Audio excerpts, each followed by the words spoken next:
Gulf war continue అవుతుందా లేక cease fire కొనసాగుతుందా? కాల్పుల విరమణకి నిర్దేశించిన 10 రోజుల గడువు పూర్తి అవుతుండటంతో ఈ ప్రశ్నలే ఇప్పుడు ప్రాధాన్యతను సంతరించుకున్నాయి. ఓవైపు అమెరికా హర్మూజ్ మార్గంపై ఇరాన్ పట్టు వీడాలని డిమాండ్ చేస్తుంటే, మాతో పెట్టుకుంటే అమెరికా మాడి మసవుతుందంటూ ఇరాన్ మరో గేర్ మార్చింది. ఇంతకీ ఇప్పుడు ఇలా రెండు దేశాలు భీష్మించుకుని కూర్చుంటే యుద్ధం ఆగేది ఎలా? ఇప్పట్లో గల్ఫ్ వార్ ఆగదు, ఇది కన్ఫర్మ్. మాపై దాడి శత్రువుల జీవితంలో పెద్ద తప్పు అంటూ ముజ్తబా వార్నింగ్. వ్యూహాత్మక ప్రాంతాల్లో క్షిపణులు మోహరించినట్లు వెల్లడి.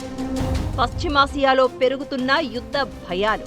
బ్లాక్మెయిల్ చేయవద్దంటూ ట్రంప్ ఎద్దేవా. పశ్చిమాసియాలో మరోసారి యుద్ధ వాతావరణం నెలకొంది. తమపై దాడికి ప్రయత్నిస్తే అది శత్రువుల జీవితంలో అతిపెద్ద తప్పవుతుందని అమెరికాను ఇరాన్ తీవ్రంగా హెచ్చరించింది. ఇరు దేశాల మధ్య పెరుగుతున్న ఉద్రిక్తతల నేపథ్యంలో ఇరాన్ చేసిన ఈ వ్యాఖ్యలు ప్రపంచవ్యాప్తంగా ప్రాధాన్యం సంతరించుకున్నాయి. తమ జోలికి వస్తే చూస్తూ ఊరుకోబోమని, పూర్తి బలంతో విరుచుకుపడతామని ఇరాన్ సైనిక ఉన్నతాధికారులు స్పష్టం చేశారు. ముందుగా ఎవరిపైనా దాడి చెయ్యబోమని, కానీ తమ సార్వభౌమత్వానికి భంగం కలిగిస్తే మాత్రం ప్రతిస్పందన ఊహకు అందదని తేల్చి చెప్పారు. ఇప్పటికే కీలక ప్రాంతాల్లో క్షిపణి వ్యవస్థలను మోహరించినట్లు ఇరాన్ చెప్తోంది. అంతేకాదు, అణ్వస్త్ర కార్యక్రమం తమ హక్కు అని, దానిపై ట్రంప్ పెత్తనం ఏంటంటూ కొత్తగా వాదన తీసుకొచ్చింది.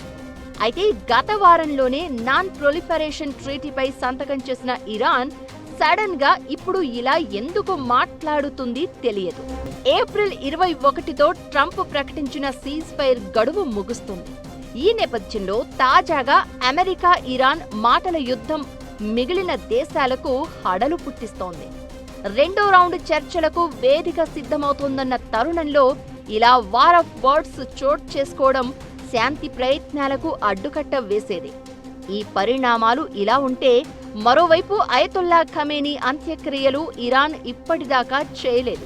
అమెరికా ఇజ్రాయెల్ దాడుల భయం, దేశంలో అంతర్గత నిరసనలు, ఆందోళనల నడుమ భారీ ఎత్తున బహిరంగ అంత్యక్రియలు నిర్వహించడానికి ఇరాన్ ప్రభుత్వం వెనుకాడుతున్నట్లు తెలుస్తోంది.